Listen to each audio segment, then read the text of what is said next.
Ang binti mo ay tumitigil na sa iyo. Hindi mo na kayang umakyat ng 2 hagdan tulad ng dati. Ang mga tuhod mo ay kumukrupis at sumusubok sa bawat hakbang. Minsan, kinikilala mo ang sarili mo sa salamin ang parehong taong ito, ngunit ang katawan ay parang nag-resign na mula sa inyo. Ngunit ano kung sinabi ko sa iyo na may 7 prutas lamang na maaaring magbago nito? Ano kung ang solusyon ay nasa palengke na lang at affordably din? Ako si DR Carmen Santos at sa loob ng nakaraang 10 taon, nagtrabaho ako kasama ang libu-libong Pilipino na tulad mo mga taong nag-suffer sa weakness, sa takot na mahulog, sa frustration nang hindi makapaglakad ng mag-isa. Ngayong araw na ito, ipapakita ko sa iyo ang eksaktong 7 prutas na proven ng science na mag-rebuild ng collagen sa iyong katawan, magpalakas ng muscles, at magbigay balik ng iyong confidence sa paglalakad. Hindi ito magic. Hindi ito miracle cure na nakikita mo sa mga TV commercials. Ito ay simple, natural, at bakid ng research mula sa mga leading nutrition experts sa buong mundo, including my own studies sa Philippine Medical Association. Manatili sa video hanggang sa fruit number 5. Dahil ang prutas na iyon ay may ganap na vitamin E na maiset-set ang iyong collagen production sa overdrive. Maraming Filipino seniors ang nagsasabing ang particular fruit na ito ay game changer pero karamihan ay nag-skip lamang dahil hindi nila alam ang kahalagahan nito. Bago tayo magsimula, gusto ko ng isang bagay mula sa iyo. Kailan ka nararamdaman ang panghihina sa mga binti? Sa umaga pagkatapos gumising? O sa hapon pagkatapos ng mahabang pagtayo? O siguro pagkatapos mag-shopping sa palengke? Comment mo lang sa baba ang iyong experience. Bakit? Kasi ang iyong feedback ay tumutulong sa akin na lumikha ng mas epektibong content specifically para sa iyong sitwasyon. Ang mahigit 1 milyong subscribers ay bumibigay ng kanilang mga komento at yan ang nag-inspire sa akin na mag-research pa ng mas malalim. Ngayon, nais kong maging totoo kami dito. Ang pagkakaroon ng mahina na mga binti ay hindi lamang physical struggle. Ito ay emotional din. Ito ay yung araw-araw na takot na baka makadisgraso ka pagbili ng tubig sa kusina. Ito ay ang pagsisimula ng depression dahil dati, kaya mo ang lahat ng kaya mo, pero ngayon kailangan mo ng tulong ng iba para tumayo mula sa tuwad. Ito ay ang lungkot na hindi mo na makikita ang iyong mga kabaryo na naglalaro sa tabi ng bahay dahil takot kang mahulog. Nakikita ko ang mga mata ng mga taong dumating sa klinik ko puno ng pag-asa, pero puno rin ng takot na baka hindi na ito magbabago. Kaya sasabihin ko sa iyo ng direkta, ang takot na yan ay mali. Hindi ka stuck sa sitwasyon na ito forever. Ang iyong katawan ay may natural healing power na patuloy na gumagana kahit na nakatuon ka na sa edad at struggle. May tunay na paraan at makikita mo natin ito ngayon. May malawak na research published sa Journal of Nutrition, sa Nutrients Journal, at iba pang peer-reviewed publications na explain ng mga experts tulad ni Dr. William Lee at Dr. Barbara O'Neill kung paano gumagana ang mga fruit compounds. Ang vitamin C, vitamin E, antioxidants, natural anti-inflammatory enzymes, lahat ng ito ay direktang nag-trigger ng collagen synthesis sa iyong katawan. Nangangahulugang hindi lang basta kumain ka ng prutas para lang kumain. Ang bawat kagat ay isang molecular signal sa iyong body saying, bumuo ng bagong collagen, protektahan ang cartilage, palakasin ang muscles at ligaments. Yan ang agham at yan ang gagawin natin ngayong araw. Simulan natin sa orange. Ang prutas na ito ay simpleng dadalhin mo sa bahay, mura, at available sa lahat ng palengke. Ang orange ay mas powerful kaysa iniisip ng karamihan. Yung isa lang na orange ay naglalaman ng sapat na vitamin C para mag-activate ng collagen synthesis sa tendons at cartilage ng iyong mga tuhod. Ang vitamin C na ito ay hindi lang anumang micronutrient, ito ay direktang building block ng collagen mismo. Kapag kumakain ka ng orange, ang katawan mo ay nag-receive ng signal na bumuo na ng mas maraming collagen. Ang resulta, mas firm ang iyong joints, bumababa ang inflammation. Ang masakit na pakiramdam kapag tumayo o tumalon ay nababawasan. Ang support sa iyong binti ay tumataas. Marami sa inyo ang hindi regular na kumakain ng orange dahil madalas lang iniisip ninyo na basta prutas, balance na. Pero tiyak, kumakain ka ba ng orange araw-araw o minsan-minsan lang? Kumo mo sa baba. Ang iyong pattern ay dapat mag-evolve sa mas consistent na consumption. Mangga ang susunod. Ang prutas na ito ay season na ngayon sa Pilipinas, kaya sulit at mura. Ang mangga ay mayaman sa beta-carotene, vitamin A, vitamin E, at fiber na lahat ay tumutulong sa muscles mo na mag-recover ng mabilis. Kung nararamdaman mo na ang binti mo ay parang nanginginig, o parang hindi sapat strong para umakyat ng hagdan, o napapagod ka agad sa maikling hakbang, ang mangga ay perpektong solution. Ang beta-carotene ay protective sa iyong muscles laban sa age-related damage.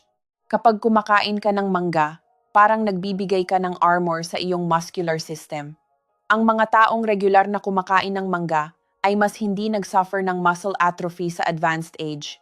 Kung ang iyong weakness ay parang napakalakas sa umaga, o minsan nag-waver ang iyong balance, perpekto ang mangga para sa iyo. Ngayon, kiwi ang fruit na ito ay isa sa pinakamahusay na secret weapon sa buong mundo para sa collagen production.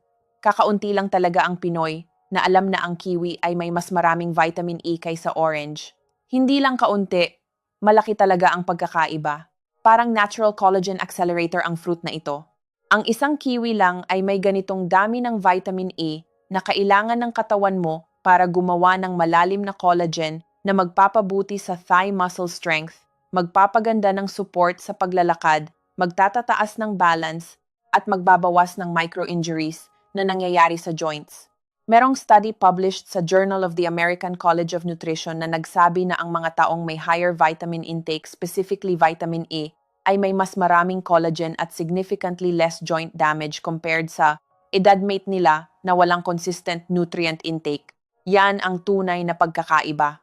Kiwi ay hindi lang maraming vitamin E, ito ay nag-contain din ng actinidin, isang enzyme na tumutulong sa protein digestion, meaning ang iyong katawan ay mas efficient na nag-absorb ng amino acids na kailangan para bumuo ng muscles.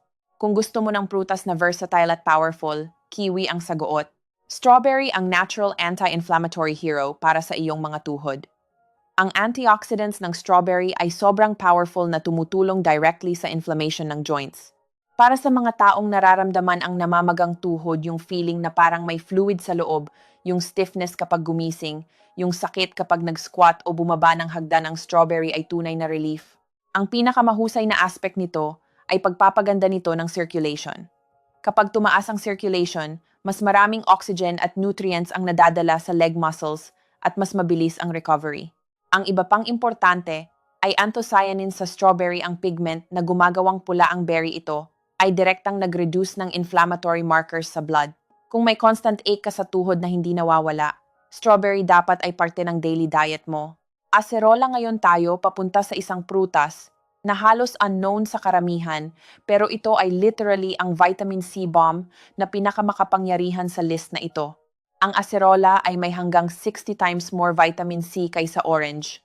Hindi ito typo. 6-0.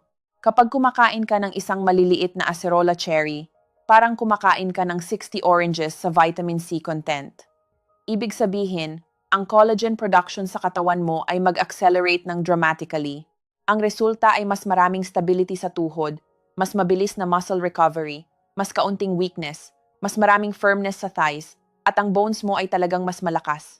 May research mula sa University of the Philippines locally conducted na nagsabing ang mga matatanda na regular na kumakain ng acerola ay nagpakita ng malaking pagbuti sa lakas at mobility sa loob lamang ng 30 days. Ang prutas na ito ay literal na secret weapon laban sa leg weakness. Kung walang acerola sa market, pwede mong ihanap sa health stores o online dahil available ito ay dried form din.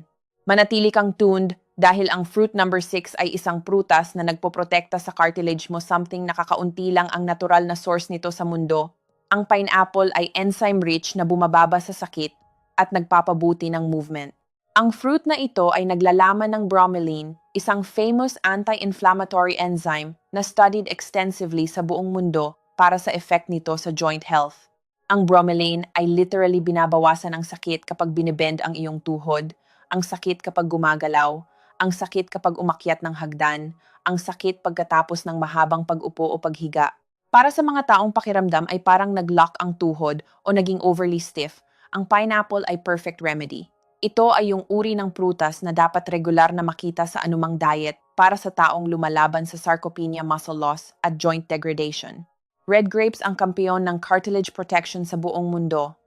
Ang red grapes ay champion ng resveratrol, isa sa pinaka-powerful antioxidants na umiiral.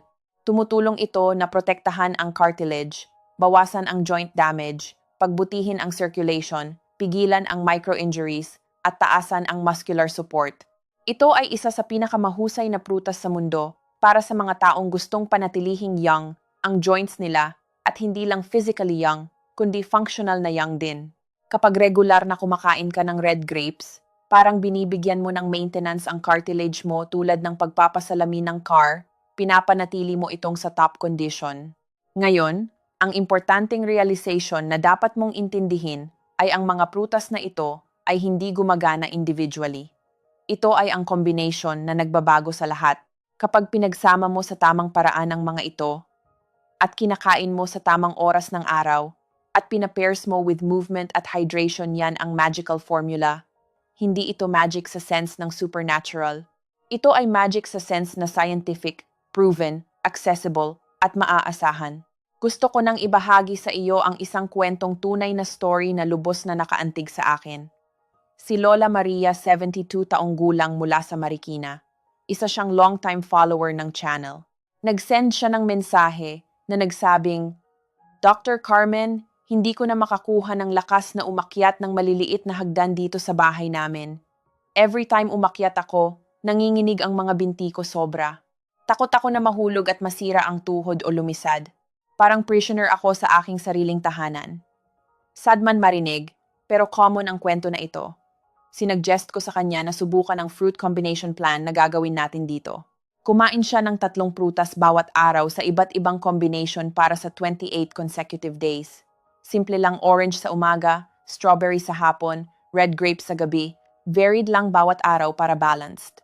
Pagkatapos ng 28 days, nag-message ulit si Lola Maria. Ang mensahe niya ay, Dr. Carmen, umakyat ako ng hagdan ng simbahan last Sunday. Buong hakbang, walang tigil, walang masakit na feeling.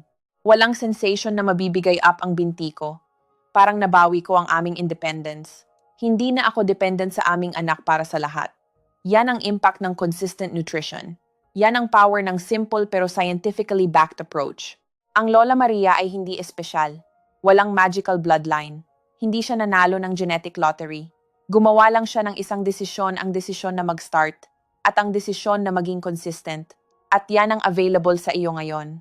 Kaya ngayon na alam mo kung alin ang 7 prutas na magpapalakas ng binti at tuhod mo, gusto ko itong ipakita sa iyo kung paano gamitin ang mga prutas na ito sa tamang paraan. Dahil maraming tao ang alam kung ano ang dapat gawin, pero hindi alam kung paano talaga gawin ito. Yan ang nag-separate ng mga taong nakakakuha ng results mula sa mga taong frustrated at nag-give up. Isipin mo, hindi lang kasama ang pagkakaroon ng prutas.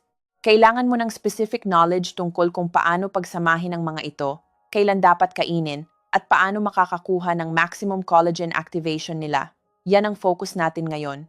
Tiyak kaming magsusuri ng 3 critical topics na ito ng detalyado. Unang bahagi, exact amount na dapat mong kainin bawat araw. Malinaw na sukat. Hindi ka dapat mag-exaggerate o mag-overload.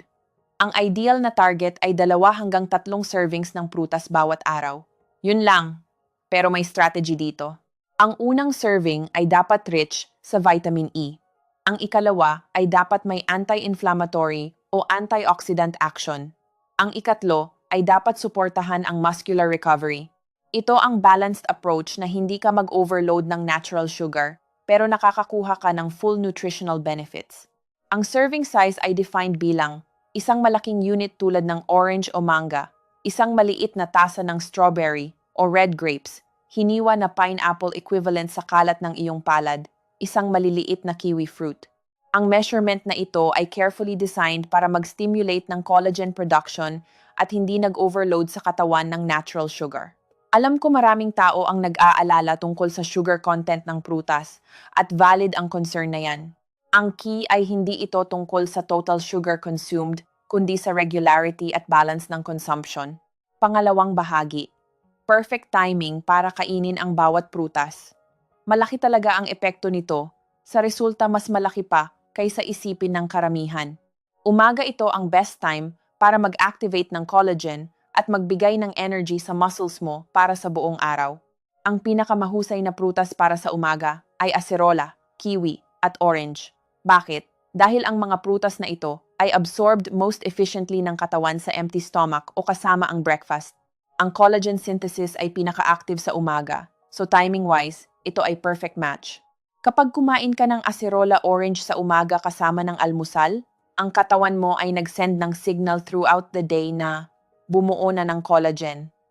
Hapon ito ang best time para bawasan ang inflammation at iwasan ang afternoon weakness. Ang anti-inflammatory fruits, pineapple at strawberry ay perfect sa hapon. Para sa mga taong nararamdaman mas malakas ang weakness at joint pain sa dulo ng araw, ang hapon fruit intake ay game changer. Ang pineapple bromelain ay tumutulong na ma-manage ang inflammation bago pa man ito mag-accumulate. Gabi ito ang recovery window. Habang natutulog mo, ang muscles mo ay dumadaan sa regeneration process. Kaya ang perfect na fruiting para sa gabi ay red grapes at mango. Ang resveratrol ng grapes at ang recovery nutrients ng mango ay tumutulong na magkaroon ng optimized muscle regeneration habang natutulog. Ikatlong bahagi, paano pagsamahin ang mga prutas para sa mabilis na resulta? Kung gusto mo ng accelerated progress at makita ang pagkakaiba sa firmness ng binti within 2 to 4 weeks, gamitin ang strategic combinations na ito. Una combination para sa knee pain. Isang tasa ng pineapple plus isang bunsong kumpol ng strawberries. Ang synergy nito ay anti-inflammation plus antioxidants working together para i-reduce ang specific tuhod pain. Dalawa combination para sa muscle weakness. Kiwi plus red grapes. Ang vitamin E plus resveratrol ay direktang nagpapalakas ng muscle fibers. Tatlo combination para umakyat ng hagdan ng walang pagkapagod. Acerola plus orange. Explosive duo para sa collagen synthesis. Hindi lang basta magkakaroon ng collagen ang combination na ito ay mag-trigger ng rapid collagen deposition sa connective tissues. 4 combination para iwasan ang shaking legs. Mango plus red grapes. Energy plus muscular stability combined. Ika-4 na bahagi. Ideal na paraan ng preparation. May 4 critical mistakes na ginagawa ng tao na pumipigil sa katawan na maka-absorb ng full benefits. Unang mistake, pag-add ng sugar. Kahit small amount lang, nagnegate ito ng health benefits. Pangalawang mistake, pag-blend with full cream milk. Sobrang heavy, nag-slow down ang absorption. Pangatlong mistake, pagkain pagkatapos ng heavy meal. Ang digestive system mo ay overwhelmed, walang energy para proper processing. Pang-4, combination with fried food o inflammatory foods. Nag-neutralize lang ang benefits. Ang ideal approach ay simple. Palaging kainin ang prutas pure, o kasama lang ng oatmeal, o kasama ng chia seeds, o kasama ng natural yogurt, o kasama ng light meal. Ganitong setup lang, ang katawan mo ay nag-absorb ng 100% ng available nutrients. Maraming tanong ang natatanggap ko tungkol sa smoothies. Pinipili ko pa ba ang fruit/smoothies? Ang sagot ay pwede, pero may tamang paraan. Huwag lagyan ng asukal. Huwag haluan ng full cream milk. Sa halip, gumamit ng tubig o natural yogurt lang at blend with ice. Simpleng recipe. Isang orange, 2 strawberries, ice, tubig. Blend ng 3 minuto. Perfect.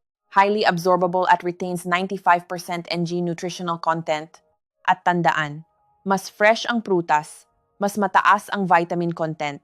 Kaya kung makakabili ka ng fresh sa palengke o divisoria, mas mahusay pa rin kaysa canned o preserved versions.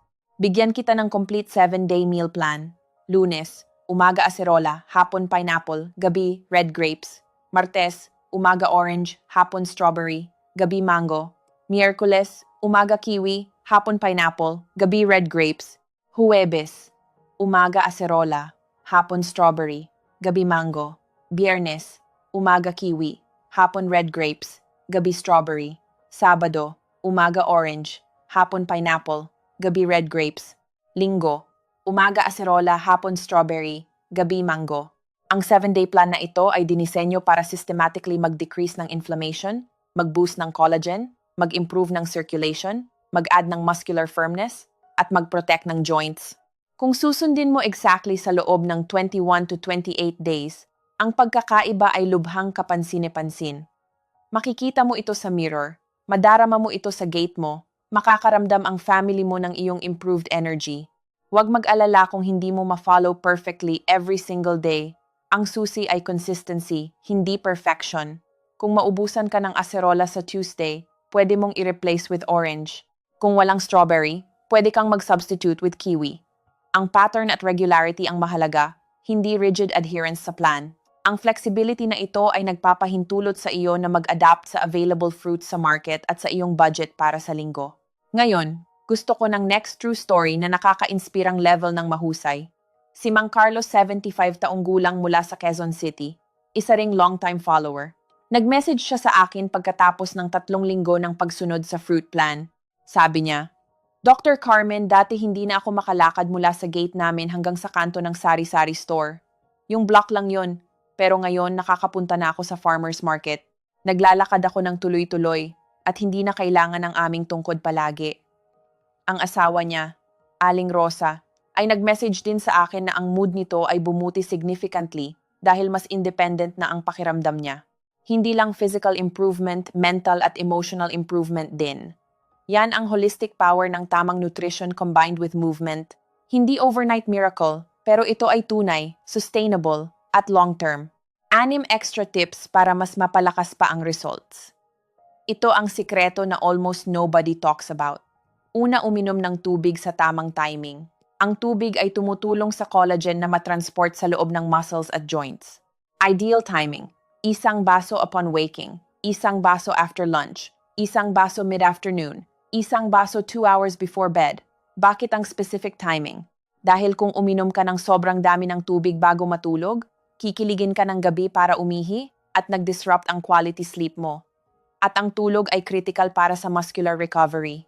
Ang muscle growth at repair ay nangyayari primarily during REM sleep, kaya ang hydration timing ay equally important bilang ang amount. 2, mag-move ng katawan mo ng 5 minuto bawat araw. Hindi kailangan ng gym, hindi kailangan ng equipment. Pwedeng tumayo from sitting position ng 10 beses, maglakad sa loob ng bahay, gentle ankle movements, itaas ang binti habang nakahiga sa bed. Pinagsama with fruits, napakabilis nitong mag-strengthen. Ang combination ng proper nutrition plus light movement ay nag-create ng powerful stimulus para sa muscle building at joint stability. 3, morning sunlight ng 8 to 15 minutes daily. Lumabas sa terrace o sa garden. I-expose ang skin mo sa umaga ng araw before 9 a.m. Bakit importante ito? Tumutulong ito sa katawan mo na mag-produce ng vitamin D, at ang vitamin D ay gumagana kasama ng collagen para gawing mas malakas ang bones at muscles. Plus, ang sunlight ay nag-regulate ng circadian rhythm mo, which improves sleep quality, which improves recovery. Libre ito, natural, at sobrang epektibo. 4, iwasan ang 3 kaaway ng healthy joints, refined sugar, fried food, at ultra-processed food. Ang mga pagkain na ito ay literally kumakain ng collagen ng mas mabilis kaysa sa kahit ano. Nakikita ko sa klinik ko ang pattern. Patient ay sumusunod ng fruit plan, pero sabay naman kumakain ng instant noodles, processed snacks, at soft drinks. Parang binubura nila ang good effects ng prutas na kinakain nila. Alam ko mahirap ang cravings, pero may healthy swaps. Craving ng matamis, kainin ang mga prutas mula sa list. Craving ng crunchy, carrot sticks o cucumber. Simple swaps lang pero malaking impact sa results. Ngayon, ang common concern na naririnig ko mula sa maraming followers ay tungkol sa cost. Maraming nag-message na, Dr. Carmen, mahal ang mga prutas, limited lang ang budget namin. Lubos kong nauunawaan ang concern na ito. Kaya naman napili ko ang 7 prutas na ito specifically dahil relatively affordable sila at available sa Pilipinas. Hindi mo kailangan bumili ng lahat simultaneously. Magsimula lang sa 2 hanggang 3 prutas na affordable ngayong linggo. Halimbawa, ang orange at banana ay mura sa kahit anong palengke sa buong bansa. Pwede nang magsimula doon. Sa susunod na linggo, magdagdag ng mango kung in-season na. Ang estratehiya ay progress over perfection. Bawat maliit na hakbang tungo sa better nutrition ay isang success. At tandaan ang perspective na ito. Ang gastos sa mga prutas ay significantly cheaper kaysa sa hospital bills, medications, at physical therapy sessions sa hinaharap. Ito ay investment sa long-term health mo at sa independence mo. Gusto ko rin pag-usapan ang portion control dahil critical ito. Minsan ang pattern ng tao ay kapag naririnig nilang healthy ang food, overcompensate at sobrang dami kumain. Pero kahit healthy foods kung overconsumed ay may consequences. Ang mga prutas ay may natural sugar at kahit natural, Sobrang amount ay maaaring nag-affect sa blood glucose kung diabetic o pre-diabetic ka. Kaya manatili sa recommended portions na sinabi ko, 2 hanggang 3 servings per day. Yan ang sweet spot. Hindi kulang, hindi sobra. Tama lang para ma-benefit ang katawan mo ng walang negative effects. Frequently asked question, Dr. Carmen, diabetic ako? Pwede pa ba akong kumain ng prutas na ito? Ang sagot ay pwede, pero may caution at proper timing. Una, pumili ng fruits na may mas mababang glycemic index tulad ng strawberry, kiwi, at red grapes. Iwasan ang straight consumption ng prutas on empty stomach kung diabetic ka. Sa halip, pagsamahin mo sa protein o healthy fat Greek yogurt, almonds, small amount ng peanut butter. Pinapabagal nito ang sugar absorption at mas stable ang blood glucose response. Lagi mong bantayan ang blood sugar levels mo gamit ang glucose meter kung available. At konsultahan ang doktor mo about your specific situation. Ang general advice ko ay pangkalahatang guidelines pero ang personal health condition mo ay maaaring mag-require ng customized adjustments. Critical warning na dapat mo intindihin. Walang silbi ang kumain ng perfect fruits at pagsunod sa plan kung patuloy mong kinakain ang mga pagkain na sumisilak ng collagen from within. At ano ang main culprit na ito na pinakamabilis na sumisilang collagen at nagde-drive ng leg weakness? Ibabahagi ko sa next video kung hindi ka pa nakasubscribe. Ito ay common food na karamihan sa mga Pilipino ay kumakain ng regular at karamihan ay walang idea sa damage na ginagawa nito. Mag-subscribe ka at i-turn on ang notification bell dahil talagang mag-shock ka sa information na yan.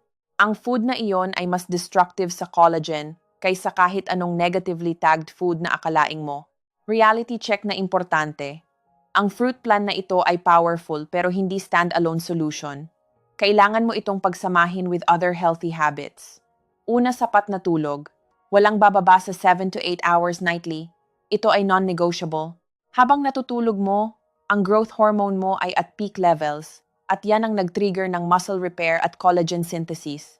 Kung walang adequate sleep, walang improvement ang makikita mo kahit kumain ka ng perfect fruits. 2, stress management. Ang chronic stress ay nag-cause ng cortisol elevation at ang cortisol ay literally nag-breakdown ng collagen faster kaysa bumubuo ito. Kaya meditation, deep breathing, o kahit simpleng pag-relax ay importante. 3, light movement o exercise. Hindi kailangan ng intense. 5 hanggang 10 minutes daily ng gentle movement ay sufficient. 4, hydration na we already discussed. Lahat ng ito ay gumagana together para mag-create ng strong foundation para sa muscular strength. Isipin ito tulad ng pagtatayo ng bahay. Ang prutas ay ang mga haligi ng nipa, pero kailangan mo ng kogon para sa tuktok yan ang tulog. Kailangan mo ng foundation yan ang stress management. Kailangan mo ng support beams yan ang movement. Kailangan mo ng cement yan ang water. Lahat ay critical. Lahat ay magkakakonekta. Ngayon na nakuha mo ang comprehensive understanding ng fruits, timing, portions, at supporting habits, gusto ko humanap ka ng serious moment kasama ko. Isipin mo ang sarili mo exactly 3 weeks from today. Malakas na ang binti mo. Mas kaunti ang sakit sa tuhod. Lumalakad ka na with genuine confidence. Ang takot, yung constant fear na baka mahulog ay nag-fade significantly. Isipin mo ang specific scenarios. Marahil naglalakad ka sa Luneta Park kasama ang apo mo, nagbabahagi ng ice cream, walang anxiety. Marahil sumusunod sa wedding of a relative at nakakapag-stand throughout the ceremony ng comfortable. Marahil pumupunta ka sa Intramuros para mag-tour with family, naglalakad ng ilang oras ng walang extreme fatigue. Marahil nagluluto ka ng nakakatayo sa kusina ng full hour ng walang leg pain. Marahil napupunta mo na sarili mo sa church para sa Sunday Mass, umuupa ng nag-relax, nag-stand ng hindi nag-worry.